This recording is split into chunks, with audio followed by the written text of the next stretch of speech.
We are now live. Hello, world. Um, we are here. I am joined by Mary Schiller. Hi, Mary. Hi, Ankush. Good to see you. Good. I'll give it a few minutes because it takes people a minute or two just to get logged in. Mm-hmm. Just gone live. It's bang on 8 o'clock, and I can see people are logging in on the system, and it feels like it's been some time since we agreed to do this, and it's kind of snuck up on us. Yeah. Life has a way of doing that, doesn't it? Sometimes. Yeah. But I'm excited to have this conversation today. Not least because I've been writing a book, and now I've stopped. It's kind of just all halted. So this is pretty cool, and I know we had a bit of a conversation before, and the conversation was really helpful. So I'm looking forward to it, and I know we were talking before we started that you get asked a lot about writing books because you're so prolific as an author yourself, and we'll get into that. But I'm hoping not only to ask my questions, but I can see those who have logged in should have a chance to ask their questions too. Great. And I want to know what's happening with your project and why it's kind of stopped. Yeah, absolutely. And it's quite interesting going through it because I really had very little issues and problems writing the book. For me, it's kind of like, again, you learn through doing, or I find that I learn through doing. And it's kind of in this editing stage, so I'm kind of in a real particular situation with it, and I've been considering it recently, and I've also been really busy with just coaching stuff, which I've purposely prioritized. Mm-hmm. But now I'm kind of it's settling down again a little bit, as things do. So we can talk about that. Okay, I think everyone that is going to log in on time has logged in. So okay. Why don't we start with who are you? Because there may be some people who don't know who you are. So for those who don't, who is Mary Schiller?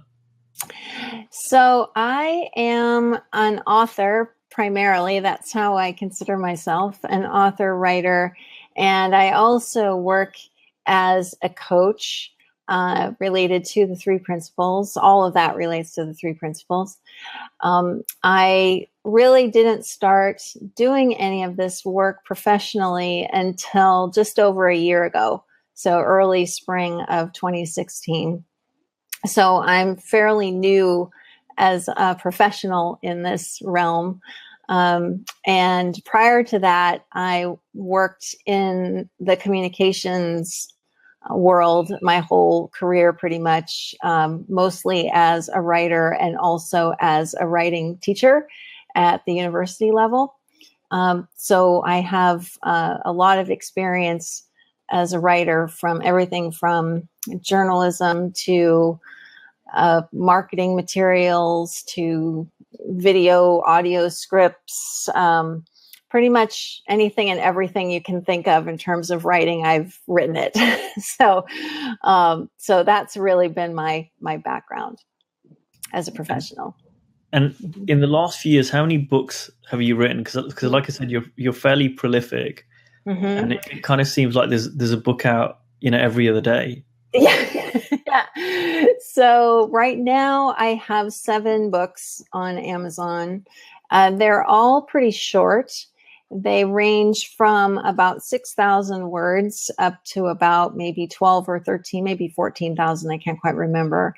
So they're all short books, and I've done that on purpose. And it actually kind of came about by accident that I ended up writing books that short, because the first one I put out last year, sometime like around March, I think, was called The Joy Formula.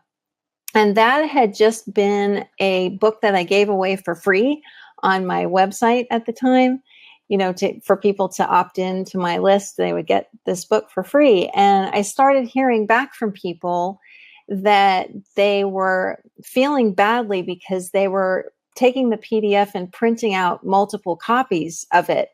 And they were feeling guilty about doing that. So a few people asked me, one person in particular was very insistent that I put it on Amazon so that she could just direct people who wanted it to the Amazon page and then, give me a little bit of money instead of just copying it for free. And I asked people's feedback at the time. I said, this book is really short. Are you sure you would pay, $3 for this or whatever?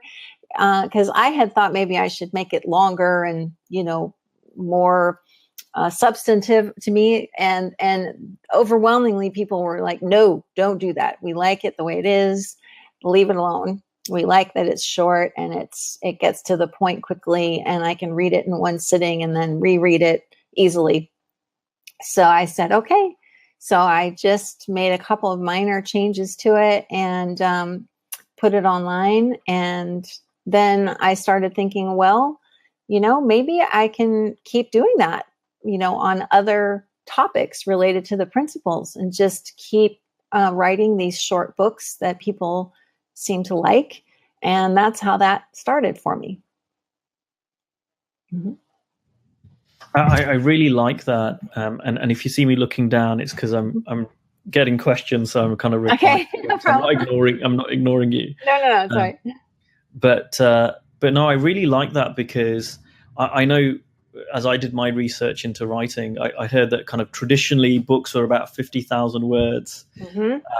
And it's really cool because I know I read, no, I wouldn't say a lot, because when I hear a lot, I hear people go through a book every 2 or 3 days. I'm not like that, but I'll read maybe 10, 20 books a year, which is a lot compared to what I used to read. And I know for me, sometimes I really don't want to read a big fat 50,000 word book. And I think, in our culture, we're kind of the Twitter, Facebook culture, that we absorb so much information. I think more and more we like the kind of the short to the point stuff. I know I do, and one of the really great books I've read, kind of Mastery by Leonard Cohen, is really short, thin book, and I'm like, oh, I read it in a day, and I'm like, oh, great, took the what I need to take from it, and it's great. Another book that you'll be very familiar with, Second Chance by Sid Banks, huge impact on me. That's a tiny little book, as are all his books. Island of Knowledge as well by Linda Quiring, a nice little thin book.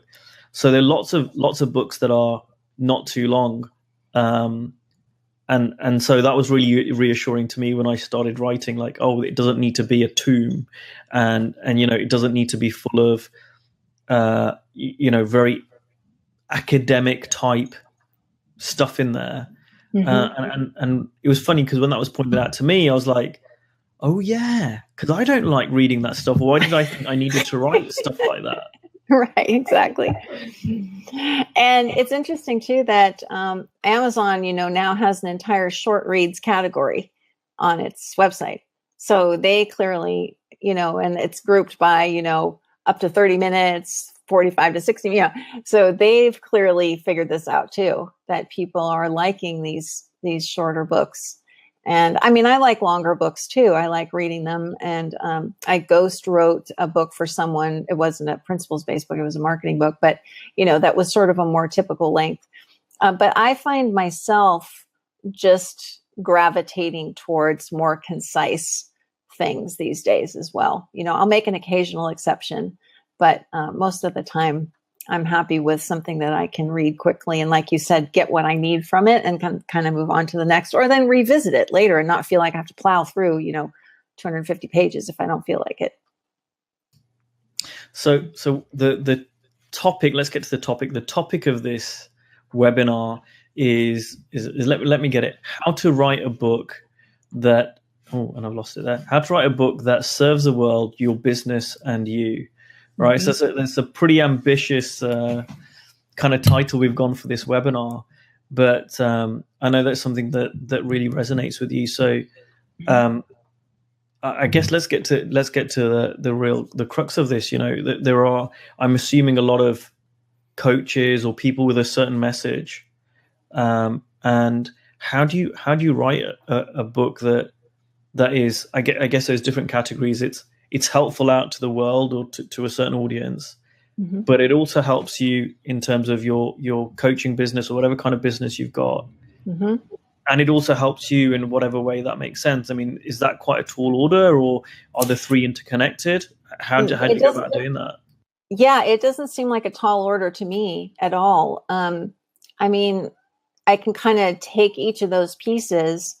I wrote, just talking about the joy formula again, the first book, I wrote that book, yes, for my audience, but also for myself. I kind of wanted to, especially when we're talking about something like the principles, for example, I wanted to make sure I really understood what I was saying, and writing something really does give you a lot of clarity, because you have to look at the words you're using and how you're saying things. And I found that a very helpful exercise in really helping me solidify my understanding at the time.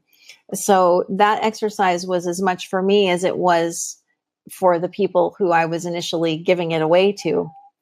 And so, I've always found writing to be helpful in that way. All the writing that I've ever done, whether it was for me or for other people, for other clients or whatever, I've always felt like just the act of doing it, the exercise of doing it, helps to bring some greater understanding of whatever it is that you're writing about.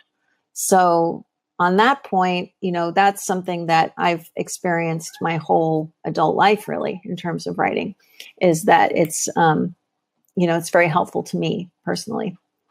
On the business side of things, that's been really interesting, because I didn't really understand the impact on my business from these books right away. And what I noticed was that it immediately raised my profile. It was like nobody really knew who I was at all. And then suddenly a lot of people knew who I was. So it was really, really helpful in that way to, as I was just getting started, suddenly I didn't have any trouble getting clients, because people had heard my name. They had either read my books or heard about them. And so that was really useful. And then even just other people in the community had heard of me too, and were talking about me, wanted to interview me. And so it was just a great plus that I didn't really anticipate until it sort of just happened that way. And then in terms of the, helping the wider world, this has been an incredibly, I don't even have a word for it, impactful part of this whole thing is, I hear from people all the time, all over the world. They write to me and say how much what I've written has helped them. Or I'll see reviews on Amazon, from people. I don't know who these people are. I'll probably never have contact with them, but just to know that through a simple book that is low cost and easily accessible, I'm able to have a much wider reach. Especially now, that's really my focus with the work that I'm doing, is expanding my reach. And a book is a great way to do that. That's really not that hard. So I'll use that to kind of set up this conversation going forward. So I'm going to come in and challenge you a little bit, or maybe, I don't know, ask something right up front, because, and maybe this is not a question, just an observation, but I know I attended one of these success seminars years ago. This is before I became a coach. And I sat in the room and I got really disillusioned really quick, because what I saw was lots of people trying to sell a strategy about how to be successful, right? So you had the guy who was like, you need to invest in the stock market. And then look at me, I fly around in a helicopter, right? and you had, you had Tony Robbins there doing his thing. And like, Right. You need to come on my wealth mastery course. And everyone was trying to pitch something. And one of the guys in the room was, right, you need to write a best-selling book. And, so, and I know a few people who have written books as a strategy. right? And my skepticism, my cynical side, if you like, has come in sometimes, and I'm like, for me, is it doesn't really resonate with me. So I like the title of this webinar about serving the world, the business itself, and tying the three in, because sometimes I think if I see someone writing a book because they think that's what they need to do in order to be a successful coach or to run a successful business, you can kind of tell. Yeah. Right. And it doesn't resonate, certainly with me. And I'm someone who is in the middle of a stalled project of a book right now. And yeah, I see that at the same time. I don't need to write it, I feel, for my business to grow. And I didn't want it to be like, okay, let me write a book so I get some credibility, and because then I'll get more well known and da da da. And I see that it does also lead to those things. And I'm just wondering kind of what your view is on that. Or I didn't write my books with that strategy in mind. Obviously I didn't with the first one, and all of the rest of them have really come from a place of inspiration more than anything else. I get an idea for something that I think might be helpful to people, and I write it in a book and I put it out there. So for me, sort of figuring out that, this actually did kind of raise my profile really quickly and help me to create a successful business right from the get-go. That was a nice bonus that I wasn't really anticipating. Obviously, I have heard of all of that. The last full-time job that I had before becoming a coach, I was working for a company that did that very thing. They provided ghostwriting services for people who wanted a book. And I think that a lot of the people that I talked to, I did sales for them, were actually coming from a place of, I'd really like to take what I've learned and put it into a book so I can help more people. I think a lot of people come from that place. And I agree with you that if it's not coming from that place, it's kind of obvious, even when you read the book, that they just kind of did it because they thought it would help their sales, or, the whole book ends up being sort of a sly and sometimes not so sly sales pitch. And I really do think you can tell the difference.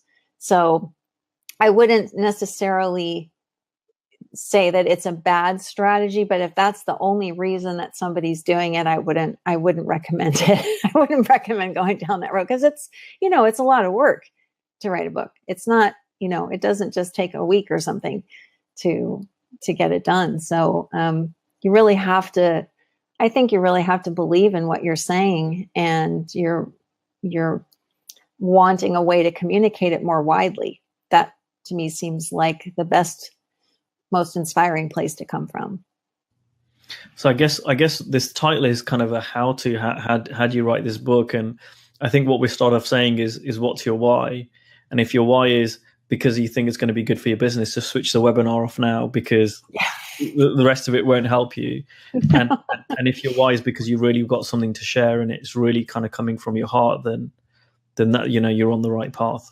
Yeah, exactly.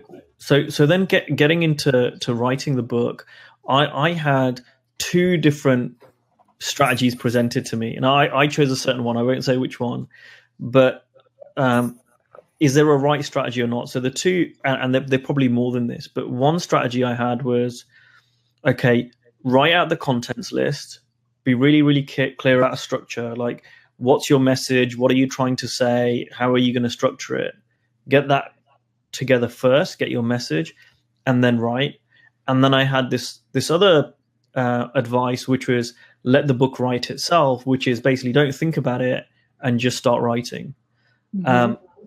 Now I won't say at this stage which one I followed, but I'm really curious. Do you think there's a right way? Is one way more effective, or is everything equally valid? Well, I think that either way can work depending on the person, but I tend to go towards the second way because, writing is a process of discovery, and it's people can, this is a little bit hard to describe, but I think you'll know what I mean. When you are writing from a place of discovery, it comes through in the book. It doesn't sound so mechanical. You can almost tell when someone has written a book that way versus the former way. So, I mean, I can give you an inside glimpse into how I do things. Is I don't really use any sort of outline. I never have until after I've written the book. Then I will outline what I have written and see what's there and see if it makes sense in that order. And if it doesn't, I move things around and I cut parts and add other parts. So I kind of use outlining as a post-writing tool. So that's how I tend to do things, because I like the spontaneity. And there's a book, I can't remember the author's name, it's about fiction, but it's called Writing into the Dark. And I like that feeling, that like adventurousness that comes with not knowing exactly where I'm going. And I like the fact that while I'm in this process, something can occur to me. I can put it in there and then, kind of see how it all fits together later. So that's kind of how I see things. So it's cool that I can now say that's kind of the process I follow. So yes. Although interestingly, the book that I ghost wrote that I mentioned, this marketing guy's book, was set up in such a way that he worked with someone who created an outline. So spent several hours on the phone with him, determining what was going to be in the book and what order things should go in, and wrote out, a bunch of questions. And then I came in and took all of those questions and did extensive interviews with him. And what was interesting was we went through it in order, but once I actually started writing the book from the interview transcripts, I noticed, and he did too, that some things were not in the right place, So he was like, fine, let's fix it, because obviously this chapter doesn't belong here. It belongs further up. And, so we kind of did a little combination of both. Mm-hmm. Yeah, that makes sense. Because I'm sure every book's gonna, it has to be tweaked and edited and whatever else. Mm-hmm. What's your view on self-published versus? Well, maybe you could talk about, for people that don't know the difference, kind of like how do you get your book out to the world? And there's been huge changes around that in recent years. Mm-hmm. There are very few traditional publishers left. In New York, I think there's 5 or something like that. And I'm certainly not against traditional publishing. When I worked at this company, I really got an inside view of it because the person who was leading the company was a best-selling author who had been traditionally published. And a lot of the people that we associated with at meetings and things were still working in the publishing industry.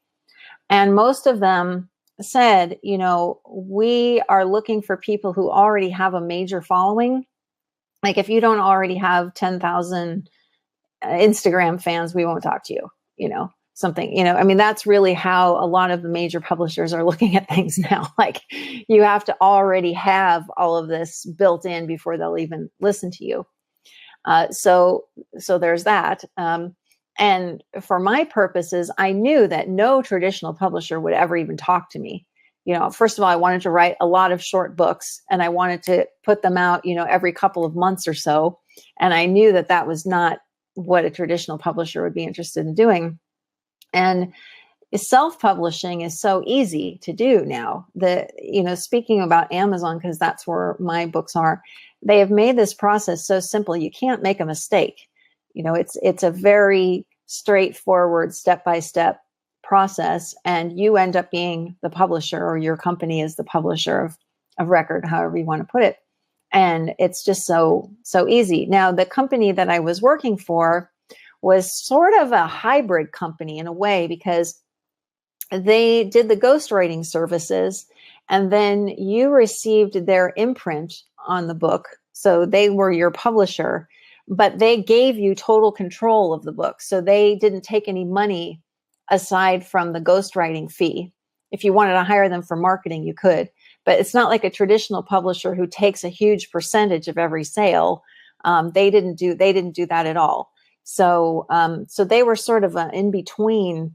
I don't even know what to call them exactly. So there's all kinds of varieties out there. I happen to be a bit of a control freak when it comes to my writing. So I like to be the be all end all person. I like to know that if I suddenly don't like a book that I wrote, I can take it down and rewrite it and put it back up. I make changes to my books all the time. I find mistakes, I fix them, re-upload them. Nobody knows except me. You know, I make changes to my website names and I put that in there. So I really like the self-publishing part. And I have found it to be a really fun thing to learn about and to do. And, you know, do people, because this is one of the things that I've been told, I don't know what you think, especially when you're publishing, I'm guessing most people watching this are going to be looking at publishing or interested in thinking about writing a nonfiction book, especially in terms of nonfiction books. I mean, you're not looking at making huge sums of money from writing books, are you? I mean, even if they do well, or am I mistaken? It depends. There are some self-publishers of nonfiction books who do really, really well. Who have found a niche for themselves. And the key to it is quantity. I mean, quality for sure. But there's a reason why I keep publishing books. It's because the more titles I have, the more people I reach. And to be candid, the more income I generate. Fiction is similar. You can make a lot more money from self-publishing fiction. And it's actually something I'm currently experimenting with too. But, you know, in nonfiction, it can work as well. And I think, you know, I can't think of any titles off the top of my head, but I know that there have been some books that were self-published first and gained a lot of popularity and then were picked up by a traditional publisher. So that can happen too. So I wouldn't let people, I don't want to lead people on and think that, you know, this is an easy way to make $1 million, because it isn't. But it is definitely possible to make some good money from writing and self-publishing nonfiction. And if nothing else, it's not necessarily about book sales, but about, you know, reaching people and being more visible, just, you know, as a professional. So we're coming up to about halfway now, and what I like to do is to start having people think about any questions they might have. So we've got a bunch of people online with us. So if you've got any questions, please do write them in the chat box on the side of the screen, and I will pose them to Mary, and we'll try and get through as many as you can. Please don't do what we get on every webinar, which is wait until 3 minutes before the end, because we're just wrapping up and we don't get a chance to answer them. So be selfish. If there's anything that you want to ask that I haven't covered yet, or Mary hasn't covered, or you'd want her to go into a little bit more detail, please do that. That's why I love doing these as webinars and not as static interviews, because we can really get to people's questions and see what they're really up against or what they're thinking about. Mary, a question I've got is: do you think that everyone's got a story to tell, or I do. Or not? I do, absolutely. And I always say, you know, if you have a story to tell, if you have something that you are really wanting to share in a book, it can be done either through you or through hiring somebody to help you.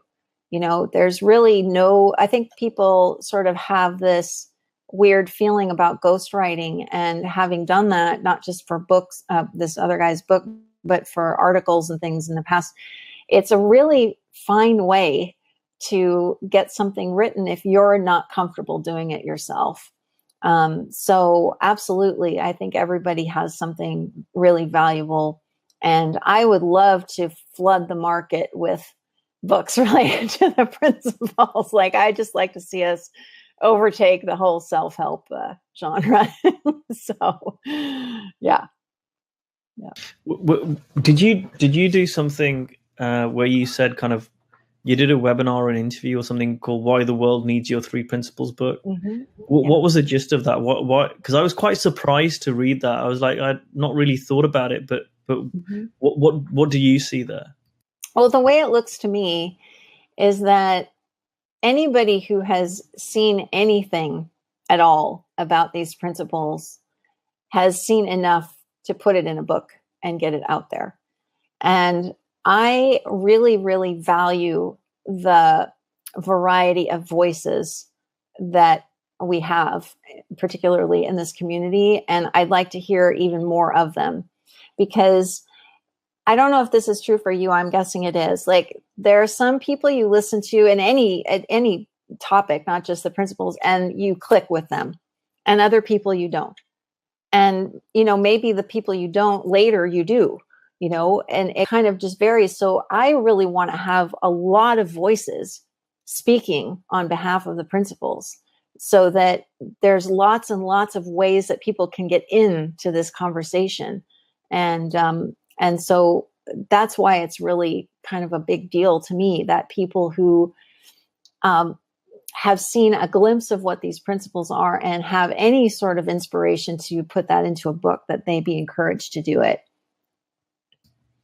Thank you. And, I can relate to that. And not only for myself, but for my clients. I often purchase books for my clients, and I often purchase a range of books from different authors, ones that I've read myself that come at it from different angles. And what always surprises me is just you can never tell which client is going to resonate with which book. I had one client who said to me, "Don't send me anything spiritual, right? Like, send me the stuff." So I sent him kind of like the most business, and he was a businessman, a very successful businessman. And so I sent him things like Instant Motivation by Chantal Burns and Invisible Power by Ken Manning and Sandy Cotton and Robin Charbit and Jamie's book. And, he kind of liked them. And then right at the end, I sent him Island of Knowledge, which I think is kind of the most spiritual woo-woo 3P book there is. And I don't mean woo in a bad way, but it's kind of like it was written in the 70s around the hippie movement. And of all the books, he liked that one the most. Right? So, and I did say, like, leave that towards the end. And maybe if you'd read it when we first started coaching, maybe it wouldn't have resonated. But it just, and I've always got different examples of that. So yeah, I can resonate. You just don't know what is going to land with people. We do have a question from Elizabeth. Okay. Which is, do you ever get stuck? And if so, how do you get going? Kind of two questions. And do you edit all your material, get others to read it and edit it? Do I ever get stuck? Not really. No. I write whether I feel like it or not. And I think probably because I have been a professional writer for such a long time, since like 1990, whatever, that I know I will always find a way to write whatever it is I need to write. So I have a lot of confidence in that. But I also have worked with a lot of people who aren't comfortable with writing. I used to teach university students. I was your, freshman English teacher. And a lot of those students weren't comfortable writing. So I gave them a lot of tools to use to get them going and to generate ideas. And basically my motto is, I'm basically, when I sit down to write, if I'm free to write the worst stuff in the world, because nobody's going to see that part, and I can just kind of keep going, and eventually I'll find my footing, because we always do. Eventually we start to formulate ideas, and that's kind of how we're designed, right? So if I have thinking around, I'm getting stuck or whatever, I just kind of ignore it and just keep going, because I know eventually it will be clear. Do I edit all my material? I'm yes and no. I mean, I definitely have other people read it before I put it out there. So my husband is also a professional writer and editor, so he reads all of my books and will make suggestions if something isn't clear, or he'll find mistakes that I've made. And I also have a couple of other friends who I like to sometimes send things to beforehand and see what they think. So I'm really glad you asked that, because I can't imagine not using an editor. Like, that just wouldn't cross my mind. So if you are thinking of writing a book, you absolutely must have somebody who can read it and offer you suggestions. It's crucial. It's just a crucial piece of this whole thing. And editors cost money, and I think, which sounds really silly, but that's something I hadn't even factored in. When I started writing, but what I've heard is it's really worthwhile paying for a good editor. Again, any thoughts or comments on that? So, my thought on hiring an editor is get a sample of what they do. So give them a few pages of what you want them to edit, even if you have to pay them for their time, which I highly recommend doing, having been on the editor side, and see what they do with it. Because a good editor will absolutely leave your writing voice intact, but will make changes that will not only make your point clearer, but make things flow more easily, for instance, and can point out places where you need more examples or you need something clarified that you're just not able to see because you're too close to the material. So I highly recommend getting a sample from any editors that you're considering using.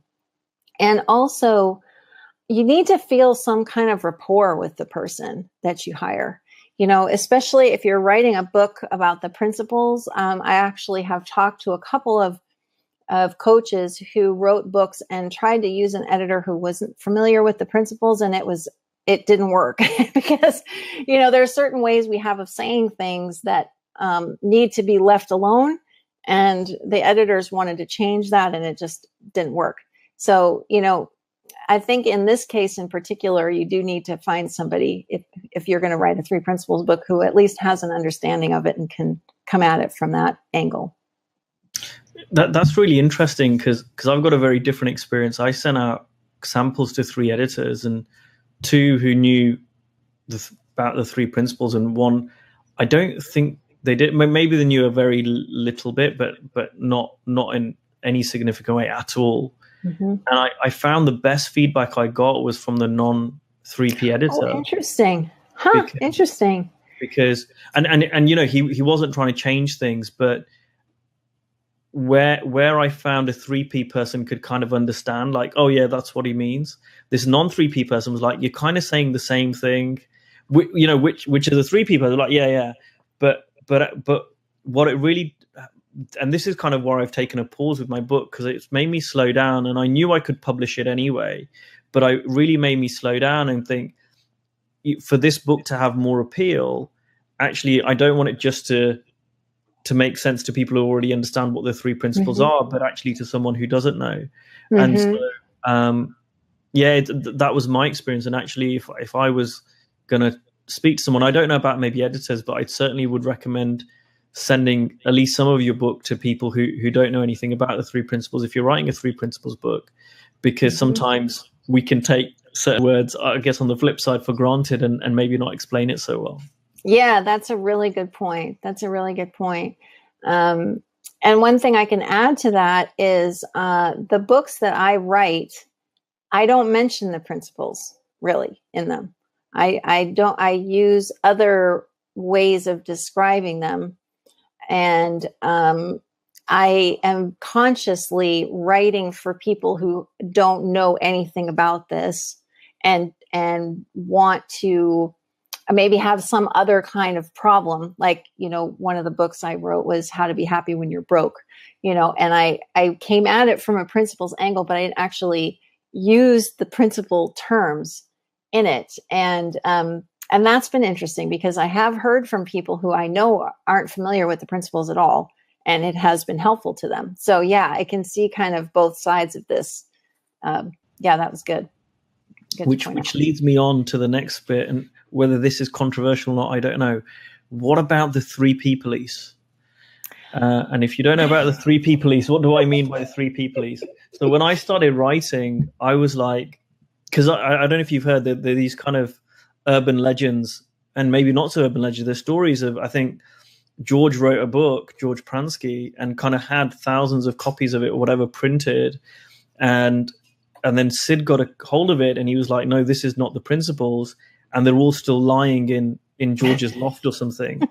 And he did that apparently with a few people's books where he's like, no, this is not correct. And so a lot of people, from what I've heard, was like really careful about really what was Sid pointing to, what are the principles saying. So when I was writing, I kind of had this fear in my head about the 3P police, right? Like, what if I write something and I publish it and I'm pointing to some kind of misunderstanding? What's your view on that? Mm-hmm. Yeah, I have definitely heard of people being nervous about that. It never crossed my mind. I can honestly say I never even thought about it.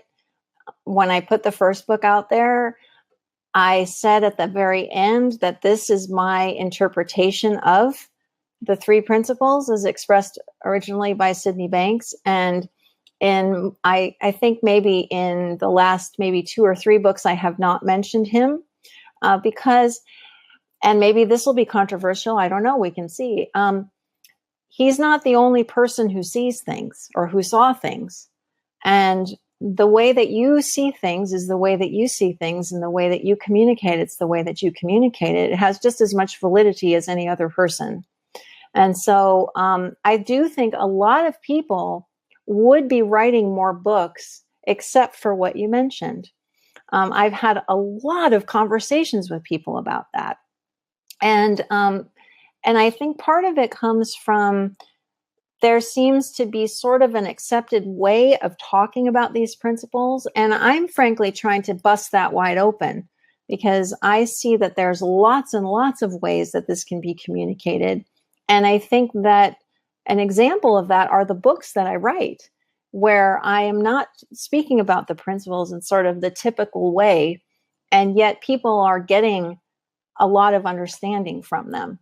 So I'm kind of the mindset of, write or speak about the way that this appears to you. And if that sounds completely different from anything else that's being said, then that's great, because that means it'll be an attractor for a whole bunch of new people. So that's how it looks to me, take it or leave it, I guess. I find that I have one foot in different camps, and again, through my experience. So what I found was I was nervous about this whole 3P police thing. And I think it's also true with coaching that a lot of people are nervous about coaching because they think they're not going to do it right. And it's funny because in the coaching context, I tell people, just share what you know, just go and help people, just get started. And I don't know, with a book, I felt like it was a bit more permanent, like it's out there. But I wrote anyway. And what where I'm at now, kind of having written at least a draft, is I'm really glad that I wrote it and I wasn't worried about the 3P police, which doesn't exist, right? It doesn't exist. We've kind of made that up. And on the other hand, so what I see now is I sent my book to Dickin Bettinger, and he didn't have time to read the whole thing, but he kind of like read bits of it, and he come back to me, and it was really, really helpful because he pointed something out about the book, which really led me to have a really significant insight about the principles, right? So I'll just say it. So what Dickin said is, it's really, really great around the principle of thought, but you don't really talk about the other 2 principles. And remember, and not that I mentioned the word principles in the book at all, right? But I'm talking about my way of talking about it, right? Mm-hmm. It's not like a typical 3P book. But when he said that, I was like, yeah, he's really right. Because that's what I know. A lot of my early learning was around the principle of thought. That's why I really got an understanding on. I spent a lot of time with Dr. Keith Blevins, who really, talks about the principle of thought really very, very eloquently. And that's what I felt comfortable talking about. So it was really interesting that, oh yeah, my book is a reflection of that. And because of that feedback, it really helped me to get a much deeper understanding of the 3 principles, that there's 3 of them. And I'd never seen that before. That's interesting. And the other thing was, Dickens said, look, that's not a problem. And I think it was Dickens, I don't want to put words in his mouth, but what I heard him say was, this is absolutely fine as long as you say these are your insights. And I think you were kind of saying that. Mm-hmm. So it's kind of like a way to get around this whole 3 people. And it's not like a way around really, but I think, so where I'm at now, I think it's great for us, newer people to the principles, if you're thinking about writing a book, to write whatever you think you know, but then write it in a way of, hey, this is just what I see. Mm-hmm. Right? Because that's the way I coach. I don't say, no, this is 3 principles and this is it. I'll just go, look, this is what I see. Mm-hmm. And so I think if you come from that place, I think then we're kind of satisfying all parties, because then you are getting to say whatever you want. You're really free. And at the same time, you're not, which I can see why Sid was, I could see Sid's point of view, which is you're not also adding misunderstanding. Because I know there were things I would say in a coaching conversation 4 years ago, which now I realize were just, it's not accurate. Now, it was helpful at the time to the clients that I had, but from what I see now, it's like, oh, it's kind of true, but it's a small t truth, and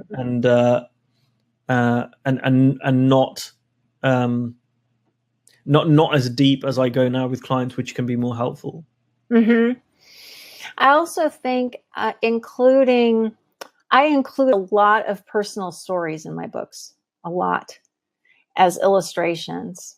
And I think that is very, very useful, because it further to your point, it really does show that this is what I'm seeing, this was my experience. Can you relate to it, kind of thing? And that tends to draw people in and sort of clarify that I'm not trying to speak on behalf of some movement or something, that I'm really trying to speak from my own personal experience. So so I'm with you there. Definitely. We've got about 10 minutes left. So as Niels, my beautiful assistant, lovely assistant, has said, please remember to ask any questions if you have. Don't leave it until we've got 2 minutes left, as we always have this. We get 3 questions just a minute before the end. Please do ask them. I'm really enjoying this conversation, Mary, and loving it, and being reminded of things that I've learned, and also because I've got actually another book already in mind, or a couple of books in mind that I want to be writing, very, very different from my first one. So this is all, from a completely selfish point of view, this is all very useful to me. What about cover art? Like, how important is a book cover? I believe you said you design your own. I've again heard so many different views. Some people saying, no, it's important to have a really good cover and get it professionally designed. Other people saying, well, it doesn't really matter. I think it does matter in one major sense, which is, and this seems really sort of picky, but it has to look good as a postage stamp sized image. Because when people are on Amazon or wherever, they're only seeing a tiny little image, and it has to be clear. The title has to be visible, and the author's name should be visible.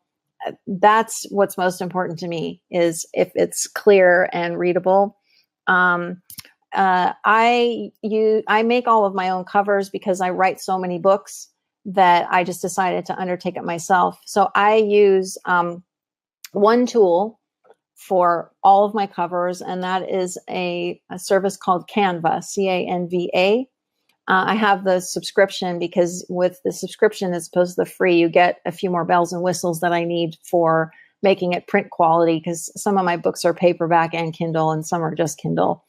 And I also, a lot of the art on the books is, some of the art comes from within Canva. Some of the art is available for free. Some of it is art that I've created. And then the Kindle only books I use art from a stock art company that I have a subscription to. And I've made those particular books look very different from the other ones, because they have a different tone, different style, They're only Kindle books, so I made them look vastly different from the ones that are in paperback. But I do take great care when I design the covers. I really think about what they look like. And I have to admit, though, that all of the ones that are paperback and Kindle, I made them white with just a singular image because I didn't want to deal with color and stuff. So I was like, how can I make this look really simple for myself? So I just went with white and then a single image with maybe some color in the title, to make it look a little bit more lively. And what about the title? I mean, how do you come up with your book titles? And is that just like writing? You just let it come to you, or do you really think about something that's, I don't know, SEO friendly or search friendly, or something that people would pick up? I mean, how do you come up with your titles? Question. All of the titles that I've come up with so far, except for one, have been from within myself. The latest one that I put out was How to Be Happy in the Age of Trump. I wasn't going to call it that. And then I had some people just say, just call it that. So I was like, okay, I'll just call it that. The only one that I didn't come up with myself, my husband did actually, was Mind Yoga. I was telling him about what the book was about, and he actually came up with that name, which is really interesting because of all of the books I have out there, that one has sold by far the most copies, and I get the most emails from people about. So it's kind of funny that that's the one that I didn't title. But all the rest of them I've come up with. So, you need to get him to title all the rest of your books. I know. I need to That's a lesson. More. Yeah. So, but I do think titles matter. I think covers matter, and I do the best that I can based on my own experience in communications and things. And I could probably do better. And maybe I'll go back and change them at some point. I don't know. And what about, how important is it to get a forward from some authority? And I guess also linked to that, you see all these books that like all these wonderful, this book is wonderful for like 5 pages at the beginning. Is that again really important? Is it not? When I worked, I don't have any of that in my books, but when I worked for this company that I was mentioning earlier, they put a great importance on that. They asked the authors to get, several blurbs, they're called, from people, at least 3, 4, or 5, if they could. And if they could get a foreword written by someone, they did. That hasn't really been my aim yet. Maybe it will be sometime this year. I might decide to try to get some of that for publicity purposes and marketing help. I don't know. It's not really been something I've thought about, though. And I believe you're getting your book translated, because I think I know someone who's helping you do that. So yes, Mind Yoga, in fact. Yeah, that's been pretty exciting. So that's going to be fun. And I've had some offers from other people to translate some of the books into Spanish, Swedish, and Norwegian, as you know. And so that's been kind of fun because that's not something I expected at all. So that's really fun. And we've got questions still coming in. Do you track sales numbers and who's buying them, or is it kind of you just know it's this many books are sold? I have no idea where they're going or who's buying them. Yeah, I do look at sales numbers, and I can't see who specifically is buying them, but I can tell by country, so I can tell by region, and I do pay attention to it, not all that much, because it's not a big enough sales number for me to really be worried about. I mean, it's enough to pay my mortgage payment, if that gives you an idea. So that's, it's not bad. And I do kind of notice trends, like certain times of the year seem to be slower and whatnot. And a couple of times, if I've tried advertising, I'll look and see if there's any sort of spike in purchasing. What's been fascinating to me with Kindle, because I'm enrolled in, I'm exclusive to Amazon. So I'm enrolled in the part of it where, have you seen, if you're in Kindle Unlimited, you can borrow a book for free and read it. And in that case, you get paid per page read. So I'm always interested to see how many pages of my books have been read every day. That's kind of fun to look at that number. I don't know, it gives me a little charge. and do you like, what advertising strategy do you follow? I mean, is it a case of you do an interview like this and you'll get a few copies sold, or you know, again, the whole world's changed around books, and all books are available online. Just wondering what thoughts you have on that. Yeah, right now I haven't really focused. I know this sounds crazy, but I haven't really focused on marketing my books at all.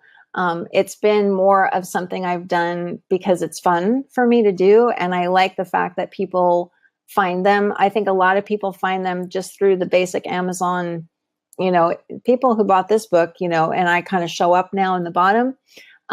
It's something that I'm going to look at this later in this last half of the year. I'm going to see if there is some way that I can start doing some more marketing and advertising. I've been more focused on, in terms of business building, on the coaching aspect of things. But I know that there's a lot of potential with these books. In fact, one of the things that I'm doing right now is turning a major focus of my attention onto mind yoga and actually getting that book and the ideas in that book out to a very wide audience. So I've just decided I just recently joined a very large group of entrepreneurs who look for partnerships, and I'm going to be promoting mind yoga as part of that effort, because I think it's the one book that has the potential to really impact a lot of people. So I'm glad I wrote that, and I'm glad my husband came up with a name because it's catchy. Yeah, and it's I have to admit I haven't read it yet, but it's one of my clients said it was the best. Who's translating it now, helping translate it, said it was the best book he's read on the 3 principles. So that's amazing. Yeah, that's amazing. Which is why he and he's read a lot, but it's why he wanted to get it translated. So I'm sure he's very glad that you wrote it too. So we're just about wrapping up now, but if people want to, find out more, maybe they didn't get to ask a question, maybe they're watching this on a replay, are you happy for people to contact you? Yeah, absolutely. They can contact me at my website, which is maryschiller.com, or they can send me a note at mary@maryschiller.com. And I have an Amazon author page too, so they can always, find me on there as well. But yeah, happy to answer any questions people have about this topic, because I really am passionate about it, and I'd love to see more books out there representing the principles. And do you do any other services? I mean, do you provide still ghostwriting and any other ancillary services? I don't do ghostwriting. I have done some editing, so that's something that I can do for people. And I'm really interested in helping people on a consultative basis. Like if they really want to get someone's help who has done this whole self-publishing process, I'm really happy to walk them through that, and also, give them some outside opinions on their book topics and things like that. So yeah, definitely want to help in any way that I can. Excellent. Well, as always, people can find me at the Facebook group, which is Coaching from 3 Principles Understanding, and also via my website, which is ankushjain.co.uk. ANKUSHJAIN.co.uk. Thank you so much, Mary, for joining us this evening. I've really enjoyed it. And if anyone's got any questions, please do contact Mary or myself, or please leave a comment in the group as well.